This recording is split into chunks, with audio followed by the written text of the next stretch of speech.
बिस्मिल्लाहिर्रहमानिर्रहीम अस्सलाम वालेकुम। कुरान पाक को स्वीडन में जलाने वाला ये जो बदबख्त है जो आपकी स्क्रीन पर आ रहा है, ये बदतरीन गुस्ताख, इसका नाम है मोमिका सैल्वन। अब पूरी दुनिया ये जानना चाह रही है कि असल में ये मोमिका सैल्वन है कौन। आपको आज इस बंदे की हकीकत बताएंगे, आपके रोंगटे खड़े हो जाएंगे और आपको पता चलेगा कि दुनिया की जो इंटेलिजेंस एजेंसियां हैं वो कितना घिनौना किरदार अदा करती हैं। और ये लोग शैतान के जो पुजारी है, खुदा की कसम दुनिया के अंदर कोई ऐसा मुसलमान ना होगा जिसका दिल नहीं दुखा जब उन्होंने ये मनाजिर देखे कि ये बदबख्त स्वीडन में जाता है। वहां पर जाकर पुलिस ने पहले बैन कर दिया था कि इसको किसी सूरत हम इजाज़त नहीं देंगे। उनकी कोर्ट ने उस बैन को हटाया। ये वहां पर गया, कुरान मजीद को पकड़ा और माज़अल्लाह अल्लाह पाक माफ़ करे, वो मनाजिर देखने वाले नहीं हैं। कुरान पाक को अपने पाँव के नीचे रखता है, उसके पेजेस फाड़ता है, उससे माज़अल्लाह जूते साफ करता है, जलाता है। इस बदबख्त को आप लोग जानेंगे तो आपके रोंगटे खड़े होंगे। ये कोई आम शख्स नहीं है, इसके पीछे दुनिया भर की इंटेलिजेंस एजेंसियां और शैतानी ताकतों का जो नेटवर्क है, जो घिनौना खेल खेलने जा रही है, आप उसका अंदाजा नहीं लगा सकते। तो सबसे पहले ये समझ ली बदबख्त है कौन। देखिए, दो वर्जन है इसके। एक वर्जन वो है जो ये बताता है और फिर हकीकत टीवी बताएगा कि असल में है कौन। एक वर्जन के मुताबिक आपकी स्क्रीन पर इसका पासपोर्ट चल रहा है। ये कहता है मैं स्वीडन की नेशनैलिटी होल्ड करता हूं। इराक का रिफ्यूजी था, मुहाजिर था, वहां पर आया और स्वीडन ने उसको नेशनैलिटी दी। और ये कहता है कि मैं एथियस्ट हूं, मैं किसी मजहब को नहीं मानता, किसी मजहब से मेरा ताल्लुक नहीं है, लिहाजा मैं खुदा का भी इनकारी हूं। ये इसका कहना है। चलिए एक बात, अब यहां से ये इसका वर्जन है और वो कहता है कि जी कुरान और इस्लाम माज़अल्लाह सुम्मा माज़अल्लाह तमाम फसाद की जड़ है।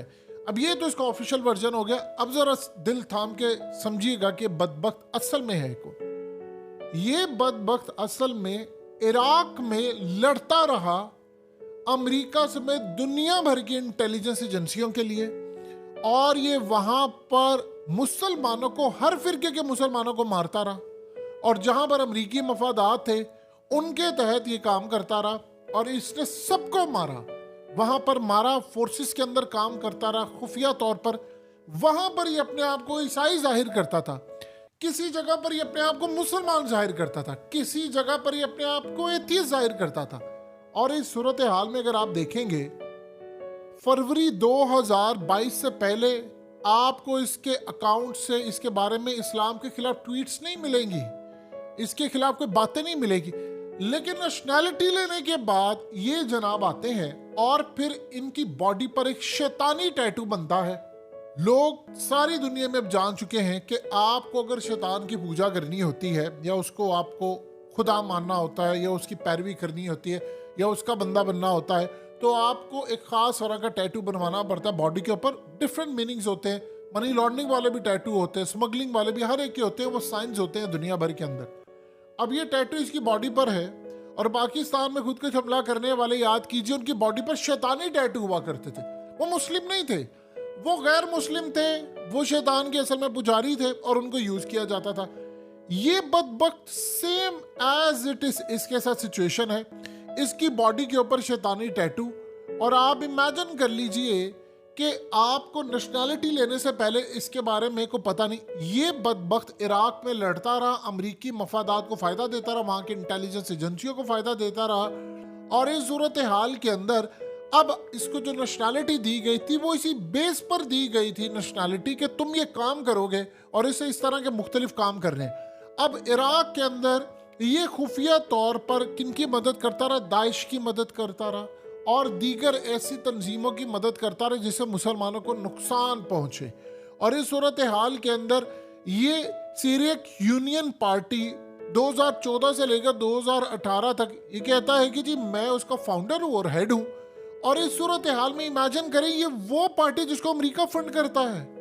और आप सोच लें कि इसने शाम के अंदर दीगर जगहों पर जो कुछ किया, अब उसके बाद आगे क्या कहता है, कड़ियां जरा मिलाते जाएं, डॉट्स, आप हैरान होंगे कि ये मामला कितना गंभीर है। कहता है कि अगर हमें यहां पर यानी अथॉरिटीज इजाजत दे दे स्वीडन की, तो बहुत सारे जो लोग हैं वो इराक के और ईरान के, मैं उनको साथ में लाऊंगा और हम लोग अपनी मर्जी से लड़ाई करने के लिए जाएंगे रशिया के खिलाफ। कहां पर? यूक्रेन में। जी अंदाजा कीजिए जरा, कहता है कि मैं एथियस्ट हूं, मैं किसी मजहब को नहीं मानता। तो इससे पूछे जरा कि तुमने सारे मजाहिब की इसी तरह तौहीन की है जिस तरह तुम कुरान मजीद की तौहीन कर रहे हो? तुमने क्या ईसाइयों की भी तौहीन की है, बाइबल की भी की है? इस्लाम तो हमें कहता है कि कुरान मजीद बिल्कुल उसको अफजल तरीन दर्जा है, लेकिन बाइबल को भी आपने रिस्पेक्ट करनी है, तौरात को भी करनी है, यहूदियत के मजहब को भी करनी है, हिंदुओं के तमाम मजाहिब को करनी। कुरान मजीद में वादे मेंशन में लिखा है कि तुमने उनके झूठे खुदाओं को बुरा नहीं कहना, वरना वो तुम्हारे सच्चे खुदा को बुरा कहेंगे। तो हमें तो इजाजत ही नहीं है कि आप बेहुरमती कर ही नहीं सकते। हमारा तो दीन कहता है जंग के अंदर औरतों, बच्चों और बूढ़ों को तो आपने किसी सूरत नहीं छोड़ना। दरख्तों तक की हिफाजत करने की हमें तलकीन की गई है। और इस तरह का मजहब तो पूरी कायनात में आप ढूंढ कर दिखा दें, क्योंकि ऐसा मजहब आप मिले जो कहता है एक इंसानियत का कत्ल पूरी इंसानियत का कत्ल है, और एक इंसान की जान बचाना पूरी इंसानियत की जान बचाना है। और आप इमेजिन कर लें कि ये शख्स कहता है मैं खुदा को नहीं मानता। दुनिया में बहुत सारे एथियस्ट हैं, लेकिन वैसा काम नहीं करते। ये तो आप उनसे जाकर पूछे, वो कहते हैं कि हम किसी मजहब को नहीं मानते, ये कायनात खुद ब खुद वजूद में है। अब तो दुनिया का जाहिल तरीन अनपढ़ भी बंदा हो, अब उसको उठा लो सके यार कोई चीज बना दे, वो कोई चीज खुद ब खुद वजूद में आ ही नहीं सकती। उसको बनाने वाला है कोई इंसान, क्रिएटर है, इस कायनात को क्रिएट करने वाला रब है। तो इस सूरत हाल में वो थ्योरी तो एग्जिस्ट करती ही नहीं है, लेकिन वो नुकसान नहीं पहुंचाते मजहब को, वो कहते हम नहीं मानते। इस तरह के बेशुमार लोग, लेकिन ये स्पेशली इस्लाम को करता है टारगेट, और इस्लाम को टारगेट करने के लिए कहता है कि हम लोग चेचनिया के खिलाफ जाकर लड़ाई करेंगे, हमें अप्रूवल दे दो तो हम यूक्रेन में लड़ाई करेंगे। यूक्रेन में किसका मफाद है? अमेरिका का, यूरोप का, शैतानी ताकतों का। सारे वहां पर लड़े हमें। हमारे मुल्क के अंदर जो मामला खराब है, तो आप देख लें महंगाई और सारा कुछ, वो उस जंग की वजह से। तो पूरी दुनिया में जो वबाल है वो इसी वजह से। अब ये बदबख्त जो पहले इराक में लड़ता था मुसलमानों के खिलाफ, इंटेलिजेंस एजेंसियां दुनिया की कम से कम 15 इसको बैक करती थी, वो अचानक आता है। वहां पर कहता था मैं ईसाई हूं, किसी जगह पर कहता था मैं मुसलमान हूं, भेस बदल कर रहता था, शैतानी टैटू बनाया। अब आकर यहाँ पर अचानक से आप जरा देखें, पुलिस वाले उसके साथ खड़े हैं और वो फिल्म बना रहे हैं उस सारे इवेंट की। आप एक बात बता दें, हुकूमत की मर्जी के बगैर ये काम हो सकता है? हुकूमत अगर डट जाती है, वो कहते नहीं ये मफाद ये आमा के खिलाफ है, ये तो फसाद बर्पा करेगा। अब ये क्या चाह रहा है? देखिए अमेरिका और दुनिया की ताकतें गेम कैसे खेलती है और शैतानी ताकतें काम क्या कहती।